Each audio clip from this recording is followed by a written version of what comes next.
Welcome to this lecture series on aspects of Western philosophy, module 26.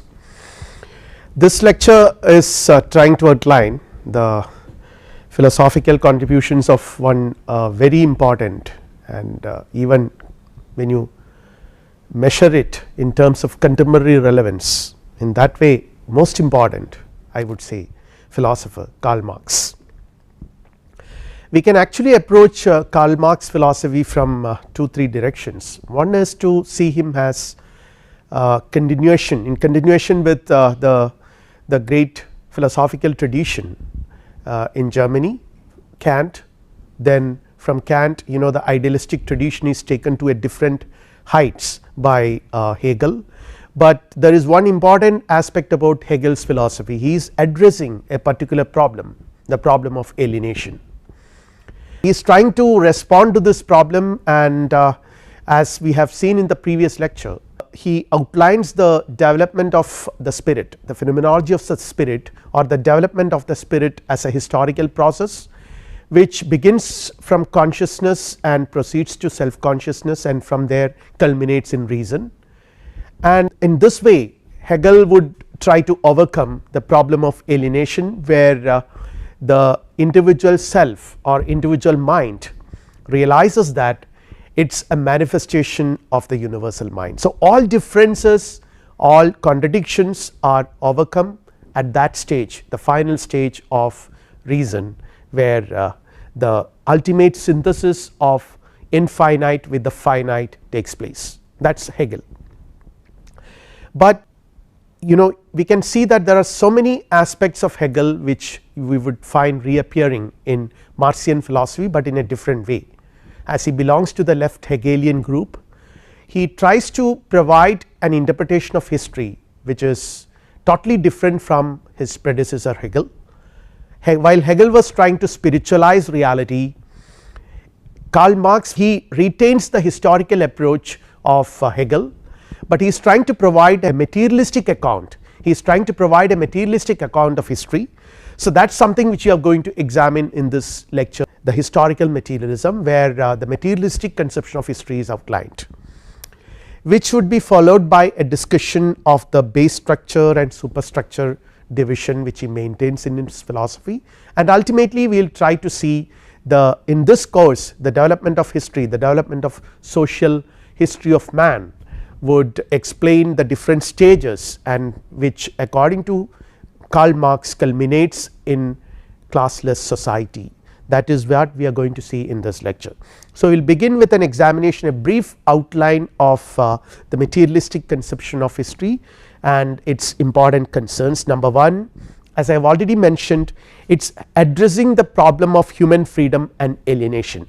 I would rather say this is one of the prime concerns of Marx, which actually makes him relevant even today. When we talk about philosophers, a philosopher's relevance in the history, we normally what we mean by that is, a philosopher is relevant in the in the history of philosophy or in the history of ideas. He is very relevant, and even today contemporary philosophers also owe a lot to him. So, in that sense many of these thinkers we mention in the history of philosophy are relevant, but when it comes to practical applications, hardly anyone can compete with Karl Marx.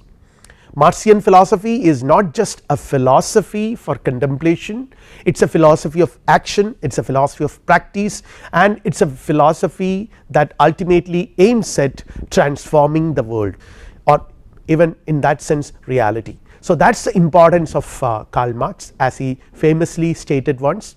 Philosophers have hitherto only interpreted the world, but the point is to change it. So, his philosophy is an attempt to do that, and in order to make such changes he has to come up with an understanding of philosophy, an understanding of human reality, and this understanding of philosophy and human reality is initiated with materialistic conception of history, where he starts by addressing the problem of human freedom and alienation. Then again, to overcome this problem of alienation, Marx proposes that we have to change the world and understand that human reality is essentially historical like Hegel, but here as I mentioned he provides a materialistic account of history. So, it is historical materialism, where he says that the proletariat, the working class, plays a very important role, extremely crucial role in changing the world and also overcoming alienation by changing the world. So, these are the things which we are going to discuss today, and now let us start with historical materialism. It is an attempt to explain the origin and development of the society from a materialistic perspective. Why, how human societies have emerged. In fact, Marxian account is really comprehensive, because he starts with the human origin, how human beings have evolved. Following the insights from Darwinian philosophy or Darwinian approaches, Karl Marx also adopts a kind of very scientific and very rational path in which he explains the evolution of humankind, the evolution of man from the animal world, the emergence of man, the emergence of man as a social being, the emergence of societies or social history of man. All these things are outlined in his comprehensive philosophical thinking. Historical materialism deals with the most general laws of social development. That is one way in which Marx conceives his philosophy. He says that it is scientific philosophy. Scientists are generally interested in or trying to understand the universal laws behind natural phenomena. So, here historical phenomena is analyzed, and Karl Marx is trying to arrive at those universal laws which guide or which determine the process of historical phenomena. The general laws of social development is something which he is trying to describe with an explanation of the historical materialism, and it is against all the idealistic understanding of history with a scientific and materialistic conception. He is definitely inspired by the evolution theory of evolution proposed by Charles Darwin. Let us look at the pre-Marxian views about history. There are different accounts of history. Even as we have seen, Hegel himself provides an account where he tries to see as a creative process in which the spirit unfolds itself and realizes itself and culminates in the absolute. So, here there are different versions where history is created by people, their consciousness and will, and there are some philosophers who conceive history as constitutive of supernatural forces, as these forces deciding the destiny of people. Then ideas or theories determine the course of history. All these are different ways in which pre-Marxian thinkers have approached the whole phenomenon called history and tried to understand it, but Marx provides a very important, very significantly very different view of history, where he also tries to explain the development of society as a process where material conditions are being underlined. Now, society according to him develops in accordance with certain laws which are independent of the wishes and desires of people. See, it is like any other law, any other scientific law. Scientific laws are, or natural laws are not, they do not function according to the wishes and desires of people. So, they are universal and objective in the sense that they are not our creations, they do not function according to our wishes and desires.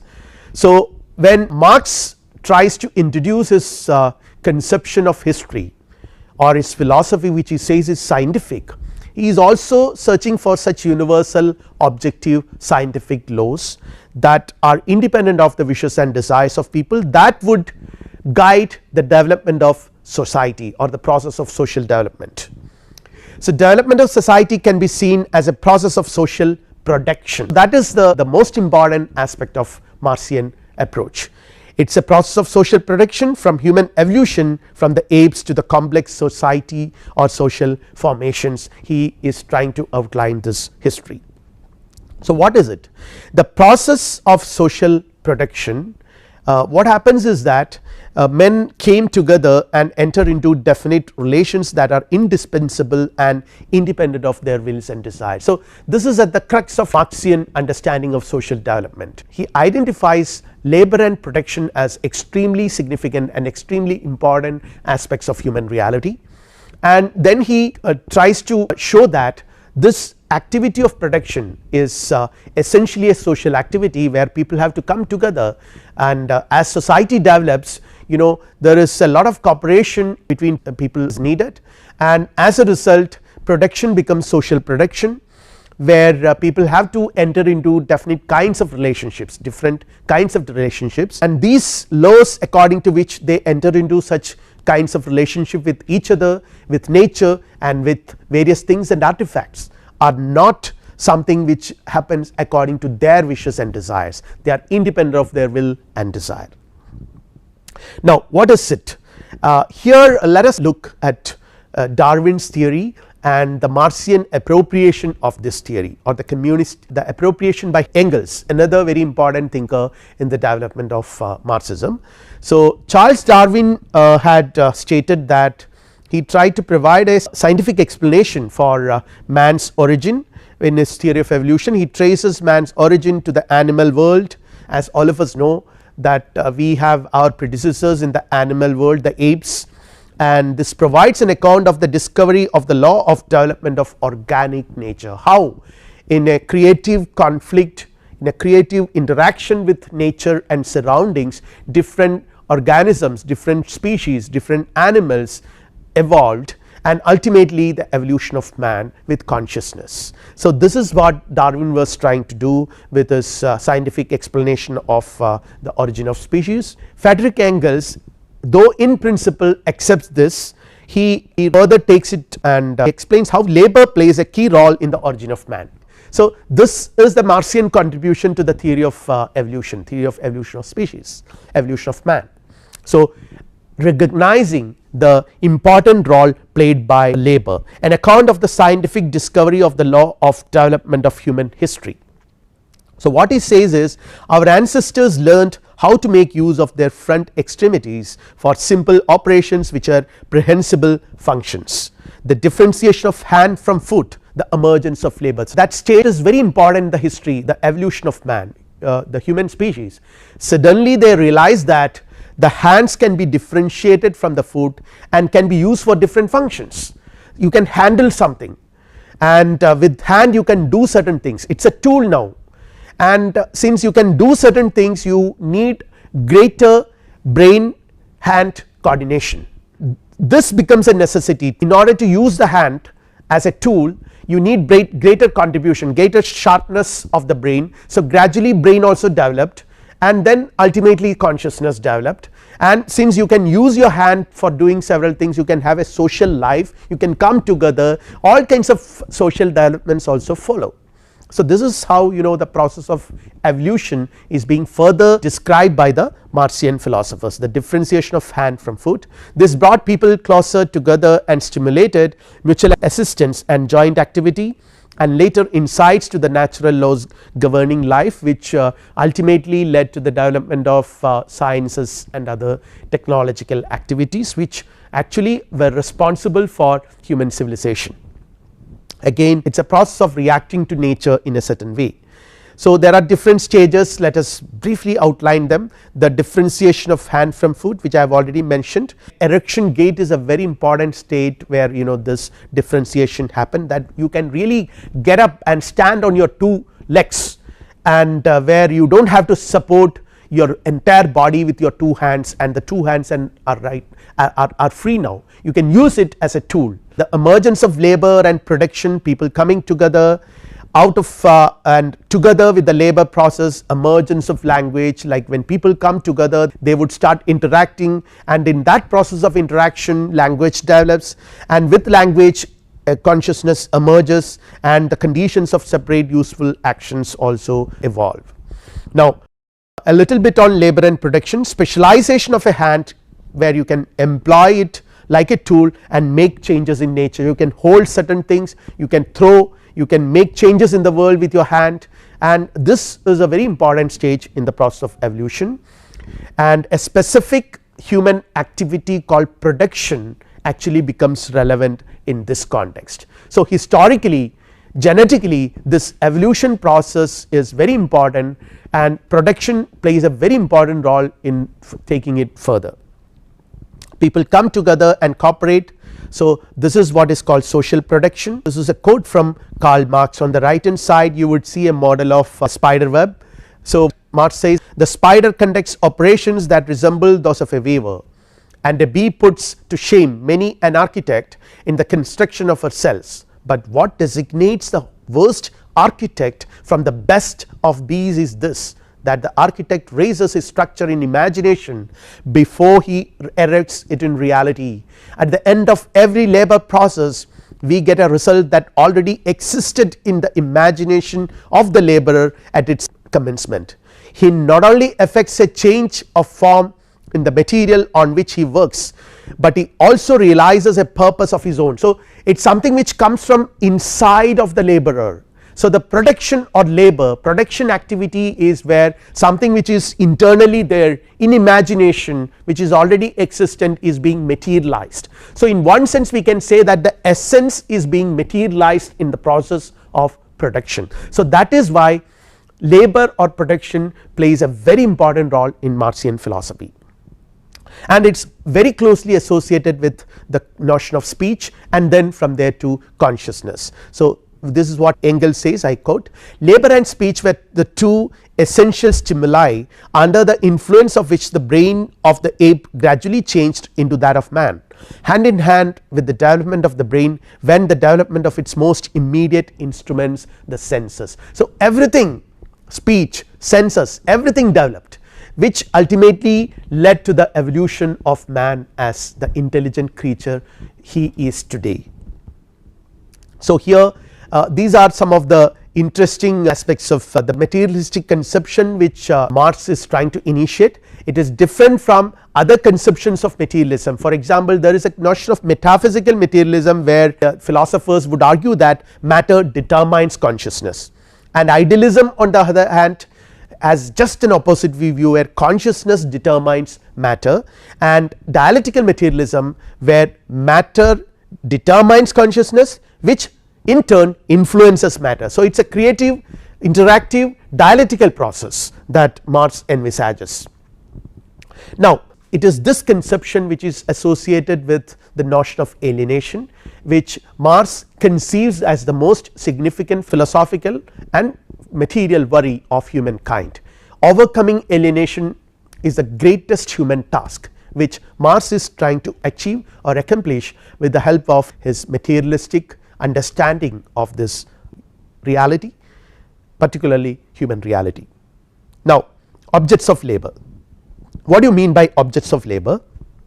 All those things, earth, plant and animal world, the objects acted upon by man with his equipment, tools and other things. So this is object of labor, and when you talk about means of labor or productions, things that people place between themselves and the object of labor are the means of labor or production.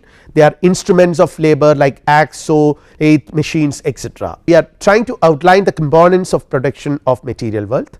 Again you have the productivity forces of society which constitute the knowledge and skill of the working people, which is inevitable for the creation of material wealth, and it characterize the material relations between society and nature. And when you talk about the other component, production relations, it is based on the ownership of the means of production. These are some of the important components, and now we will try to outline their important relationships which would explain Marxian philosophy in a comprehensive fashion. So let us talk about mode of production. So there is the productive forces on the one hand and production relations on the other hand, which constitute a mode of production. What mode of production a particular society follows is determined by the productive forces which we have already seen, the knowledge and skill of the working people, and then the production relations, which is nothing but based on the ownership, who owns the means of production. So that matters. See, for example, according to Marxian theory, there are different stages of human evolution. One particular stage, for example feudalism, the land is owned by certain feudal lords, and there are peasants and other workers who are landless workers who actually have no control over the wealth of the society. So based on that, their relationship with nature, the relationship with their objects of work and the relationship with the owners of work, all these constitute production relations. So you have productive forces and production relations, they constitute the mode of production of a particular society. In a capitalist society this mode of production would be of a different kind, and in a feudal society it will be of another kind. They exist as objective reality independently of the desire, will and consciousness of people. This is what something I mentioned some time back when I said he was trying to outline the universal laws of history, like a scientist would try to outline the universal laws of nature. Changes and develops all the time. So this is another aspect of Marxian philosophy. He says that it is a historical process, it is not static. The mode of production which depends on the productive forces and production relations keep on changing. So from feudalism to capitalism there is a very significant change. Now the capitalists are the owners of factories and technologies and other things, and the propertyless working class or proletariat we call them, their relationship is different from the kind of relationship they have with nature within themselves, and with their capitalist is different from the kind of relations that existed during the feudal era. Now changes in development is production is initiated by changes in production relations. Marx is trying to gradually outline the process of historical change. What happens, how change takes place? Changes in production relations lead to transformation of the entire social system, social ideas and political views which make up the superstructure of any society. So it is this production relationship which is very crucial. The nature of this relationship, the changes that take place within this relationship, it actually leads to a kind of transformation the entire social system. So and which ultimately replaces the socio-economic system that is existent today. So such changes and replacements and transformations are the result of the changes that take place in the production relationships. Productive forces develop faster than production relations and they may conflict with each other. So I have mentioned about the productive forces, they develop faster than the production relationships and there is a conflict. Resolution of the conflict happens with the replacement of the old production relations with new ones. In the example of feudalism and capitalism, it is quite visible. Feudalism encountered certain difficulties, certain conflicts within the system, because there was a conflict between the productive forces and the production relationships. The society can no longer pull on with this conflict. So a resolution becomes inevitable, which ultimately led to the creation of a different society with a different set of relationships and socio-economic conditions. So the destruction of the old socio-economic formation and its replacement by the new one happens here. Marx says that when the social formation, the socio-economic formation actually happens according to certain laws. So what is it? The result of the conflict between production forces and production relationships. This universal law has governed the entire history of human society. This is what I mentioned about the universal law of history, and it governs all progress of material production and of society as a whole.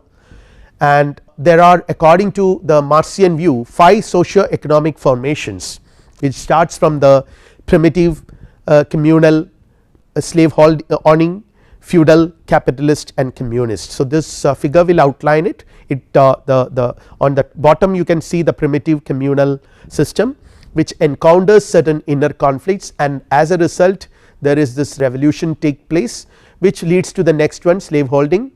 Again due to this conflict between modes of production and the revolution taking place, which leads to the feudalism, and again as a result of the inner conflict revolution takes place, leads to capitalism.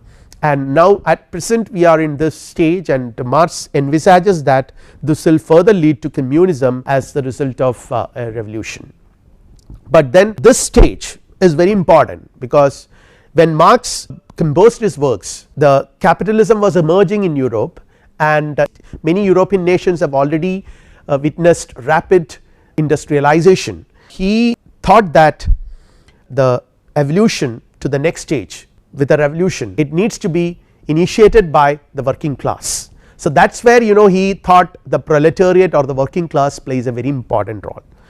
The revolution, the conflict ultimately reaches the stages of revolution, transition from one socio-economic formation to another, and there is an intermediary stage of social upheaval which needs to be resolved, that confusion needs to be overcome, and a socio-historical and law governed process of development of human society. It underlines the progressive character of social development. So, we can see that a kind of teleology, a kind of progress, it is not just blind change, but a progress from one stage, then that stage progresses. The more it progresses, the more its conflicts become apparent and exposed, and this ultimately necessitates a kind of resolution which happens with the help of a revolution which takes it to the next stage, and it goes on. Now, before we really get into the last section where we will discuss the problem of alienation, let us clarify a point here. In the materialistic conception of history, which is called the historical materialism, Marx makes a distinction between the base structure and the superstructure of a society. So, this distinction refers to the social relations of a historically determined society as a total system. Conceive the society as a total system, and every society will have a base structure which is represented by the material relationships, like how different people are related to each other, the class differences, the proletariat and or the haves and the have nots, and then again the superstructure is constitutive of the political and ideological relations. Everything that comes into that, law, politics, morality, religion, everything comes under the superstructure. That is the reason why many people criticize Marx for being an economic reductionist. He would say that the economic relationships constitute the base structure which is very important for any society. So, this is the base structure which is the basis of society, the totality of the historically determined relations of productions, which is nothing but the economic relations, and the superstructure is constitutive of the totality of the ideological relations, views and institutions which I have already mentioned: law, the state, morality, religion, philosophy, art, political and legal forms of consciousness and the institutions corresponding to them. So, all these constitute the superstructure which is based on the base structure. The superstructure undergoes changes in accordance with the changes which happens to the base structure, the economic relationships. So, here there is a quote from the collected works of Karl Marx and Friedrich Engels. I quote: "In the social production which people carry on, they enter into relations that are defined, indispensable and independent of their will. These relations of production correspond to a definite stage of development of their material productive forces. The sum total of these relations of productions constitute the economic structure of society, which is the real base on which rise legal and political superstructures and to which correspond defined relations of social consciousness." Unquote. This would also highlight the interactive, the dialectical element in social formation. The law itself highlights this dialectical and interactive element. Historical changes in the base are derived and determined by the changes in the nature of the productive forces of society. The historically determined base in turn determines the nature and type of the social superstructure. Radical change in the economic structure of a given society produces change and radical transformation in the entire social superstructure. So, instead of saying that one is dependent on the other, Marx would highlight the fact that they are interactive. One would determine the other and influence the other, vice versa. Let us now come to the conclusion part of our lecture.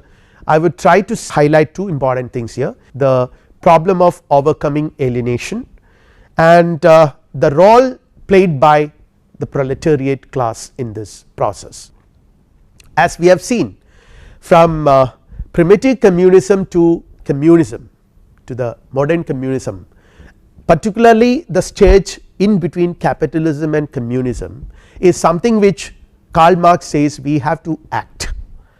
The point of philosophy is to change the world, not to interpret it. So, here there is a need to act from capitalism to communism.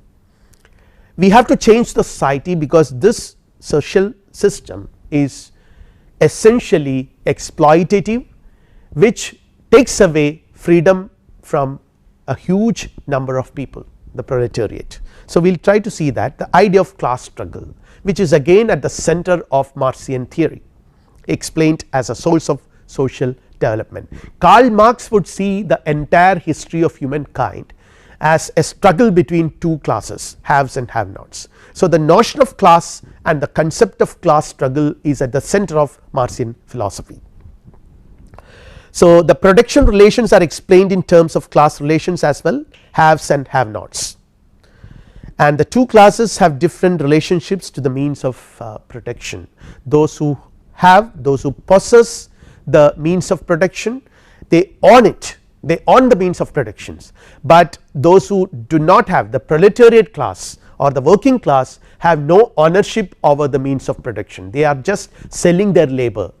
And labor, according to Marx, as we have seen earlier, is nothing but the essence of man, because in labor or in the activity of production, man realizes, brings out something from his imagination, materializes his imagination into the real world. So, in that process the essence is materialized, and when you have your essence as your product in front of you, and when you realize that you have no right over it, your essence is being sort of taken away from you, which means that you are taken away from yourself, entire thing, your freedom, everything you have to surrender, because you have no control over your life.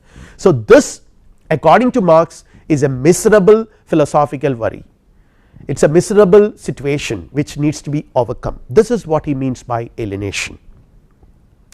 And what is a class? A class or classes are groups of people that differ from one another by their relationship to the means of production, based on their relationship, whether they own it or do not own it. Based on that, the classes differ, and there are primarily two classes, the class of haves and the class of have nots, and what they have and what they do not have depend on the production relationships. Each class has its unique role to play in the social organization of labor, and each class's mode of appropriating and ownership of public wealth vary. So, for example, the bourgeois or the capitalist, the property owning capitalist, they have control over the means of production, they own everything, and the propertyless working class have no ownership at all. So, their relationship social wealth vary from the relationship of the capitalist. Emergence of classes in human history. Marx here provides a very interesting explanation of human history. What he says is that primitive society, the primitive communism, which I have already mentioned in one of my earlier slides, it was basically classless, where people lived in small groups or sometimes even individually, and where they basically did things for their fundamental survival, and where there is not much of social progress, and the concern for social progress was also not there. So, people lived in small communities enjoying equal rights, everything was common, level of economic development was very low. With social development and progress, classes started evolving, because you need to have very sophisticated relationship between man and nature and man and man. So, this kind of situation actually resulted in the evolution of complex social structures. So, with development and progress, social development and progress, classes also evolve. You cannot operate with the kind of primitive equality that existed among our predecessors. Now, the fundamental dichotomy also emerges in terms of classes, the class of haves and the class of have nots.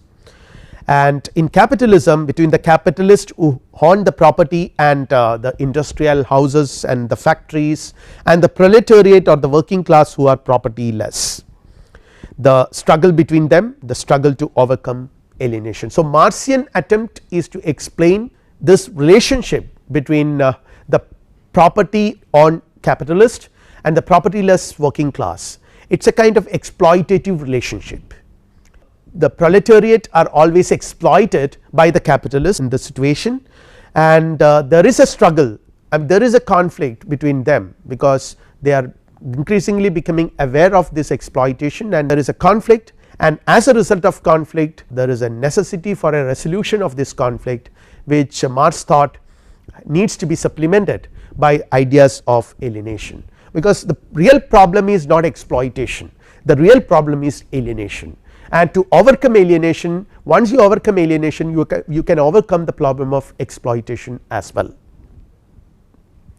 Now let us see Marx on alienation. Marxian theory about alienation is very interesting. He says that money is the alienated essence of human labor and life. See, for example, a worker works for survival, he goes to the factory and works for his owner of the factory, and according to Marxian theory, what is labor? In labor or in production, he is actually materializing what is there in his imagination, which is nothing but his own essence. So the labor or production is a production of essence, the product is the essence, the materialized form of the essence, but ironically the person who has produced, the worker, the proletariat who made this production activity has no right over what he has produced.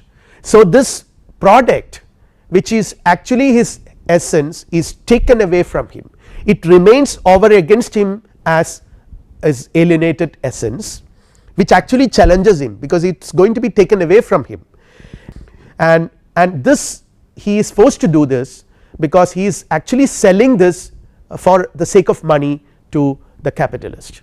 So money, it is for the sake of money he does it, and money here remains as the alienated essence of labor and life. Money or man's alienated essence dominate him as he worships it, because he has to worship it, he does everything for the money, he is ready to even give his own essence for the sake of money. Hence money is a barrier to human freedom, so abolition of money is the only source to overcome alienation. Abolish private property, because the root cause of this alienation, the root cause of this exploitative relationship lies in the idea of private property. Now again, labor and alienation. Labor is the fundamental activity of man, which I have already explained, so I am not going to the details here.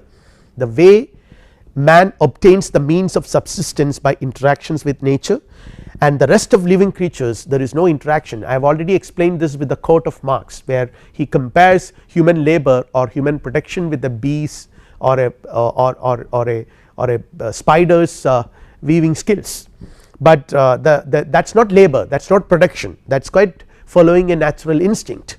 In the case of man, there is a creation of something from imagination, which is called production. Man's interaction with nature is labor, which is an instrument for man's self creation. By engaging himself in the activity of production, man creates himself, and this becomes a perennial issue for Marx, and Marx says that the central philosophical worry is how to overcome alienation, and here criticism alone is not sufficient. He says that we have to see what has actually caused this alienation. The causes of alienation are certain material conditions.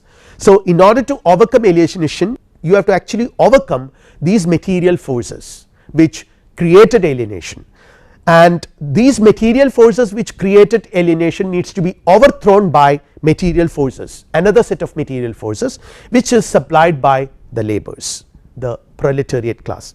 A force that can overthrow the system is the working class through revolution. He wants the proletariat to initiate a revolution. The famous slogan, "You have nothing to lose but only chains, workers of all world unite." And the proletariat is a sphere of society having a universal character because of its universal suffering. Why proletariat? He identifies the proletariat as having this historical responsibility of initiating the revolution that ultimately culminates in communism, results in a kind of overcoming all forms of alienation. So the proletariat has got a historical responsibility here, because the property owning middle class can win freedom on the basis of the rights to property. They are already enjoying freedom, so they are not really worried about freedom, they are not really worried about the problem of alienation, though they are also alienated from humanity in a very significant way. Propertyless working class possesses nothing, they can liberate themselves only by liberating the whole of humanity, only by realizing the whole of human self in them. So proletariat represents the whole of humanity, the whole of human suffering due to lack of freedom and lost essence, because this very peculiar economic relationship which is exploitative, where the proletariat is forced to sell his product, which is nothing but his own essence materialized through labor. When he does this, actually he suffers a loss of self, he suffers a loss of essence and also has to sacrifice his freedom. So, only by regaining this freedom and regaining the lost essence you can gain independence, you can gain happiness or overcome alienation. This can be done only with a revolution. So, alienated labor, what happens is that the worker and the product of his labor are separated. I have already mentioned this. The product appears before him as an alien object, because he has no control over it, he has no right to possess it, and it stands over and above him, opposed to him as an independent power, someone else has power over it, and then he is alienated from himself in the very act of production. So, under such condition of production, what happens is that you are alienated from yourself, the worker is alienated from himself in the very act of production. Since he has no power, right or control of what he produces, he is unable to view his work as part of his real self. So, the moment he does it, it is taken away from him, he has no control over it. The work he does in cooperation with others make him a part of humanity, which is the human species. Actually, in ideal conditions, this is what is happening. Every human labor has a social element. So, this social element, if you realize this social element in your individual activity of production, that consists in the realization of your social self as well, or rather you realize that you are becoming a part of humanity, the human species. The species life constitute the social essence of man. In alienated labor, this social essence is taken away from him, because he has no option to integrate himself with the rest of humanity, with the rest of the human species. Here what happens is that he is alienated from other men, instead of cooperation he competes with other workers, because this again the supply demand equation that works in classical economics. Even in the case of in the market, more the number of employees are available jobless, the less the demand for them, naturally the wages would come down. So, they are exploited there in terms of low wages, they are exploited, and instead of cooperating with them they compete with each other, because they know that the supply is more and the demand is less. Now, under such circumstances, each worker would perceive the other, his co-worker, as a threat, which is again the loss of social essence. And overcoming alienation consists in resolving all such problems. Abolition of private property is at the core of all these issues. So, Marxism very strongly advocates the abolition of private property, as it causes alienation from nature and other men. See, in what happens in private property, once you are mesmerized by the paradigm of private property, is that even your senses, your entire perception of the world is controlled, dominated by this notion of private property. You will not be able to appreciate the worth and value and beauty of anything in nature independent of this conception of private property. You always see it as something which you possess, what will be the value if I possess it, instead of appreciating its value or worth independent of being possessing it. So, this is the danger of having this notion of private property at the backdrop. Abolition of wages and money, this is another thing. As I mentioned, the wages will come down, but hiking the wages is not a solution, rather the abolition of wages in toto, the abolition of money itself is the fundamental solution. In this context, Marx introduces the dialectical materialism, where the working class or the proletariat has the historical responsibility of initiating a revolution, materializing or nothing but bringing out the conflict that already exists in society, capitalist versus proletariat classes. So, and ultimately this reaches to the synthesis of classless society. The dialectics emerges from the concept of private property and classless society. Both private property and the proletariat will disappear in that synthesis of classless society. So, the interesting thing is that the private property is the thesis and propertyless proletariat is the antithesis. Private property creates its own antithesis, because in order to continue to exist, private property must maintain the existence of the propertyless working class, and to be propertyless is to suffer the loss of essence and get alienated. I have already mentioned what you mean by propertyless. Propertyless ultimately means that you have no control over the product which is ultimately the product of your labor, which is nothing but your own essence. So, alienated labor, alienated essence. So, under such circumstances the propertyless is to suffer the loss of essence and get alienated, and to overcome this the proletariat has to abolish itself as well as private property. So, unless you abolish private property, because private property requires for its own subsistence the maintenance of a propertyless working class, which ultimately means sufferings, loss of self, etc., and this has to be overcome. The classless society which Marx envisages is nothing but the culmination, the ultimate synthesis of the dialectical relationship between the working class or the haves and the have nots, the capitalist and the working class. As we have seen, in a stage of evolution or social evolution, social change happens from the stage of capitalism according to Marx to communism, which can be materialized only with the overthrowing of the material forces of capitalism by the working class by means of revolution, and this happens by abolition of private property, abolition of money, and abolition of all forms of exploitation. And I would rather conclude by saying that Marx's importance is not just because he has proposed a philosophy which ultimately finds a kind of practical application, but also trying to integrate with this practical application a very interesting and a very important problem which humankind has been facing from its beginning, the problem of alienation, and trying to find a solution to this fundamental problem by providing an account of history, and how this account of history ultimately culminates in a process where man has to do something creative in order to initiate the process, the revolution. The proletariat has to do that, which ultimately results in a classless society where all exploitations, all differences, all everything is abolished, everything is overcome. So, that is the importance of Marxism. With this we will wind up this lecture. Thank you.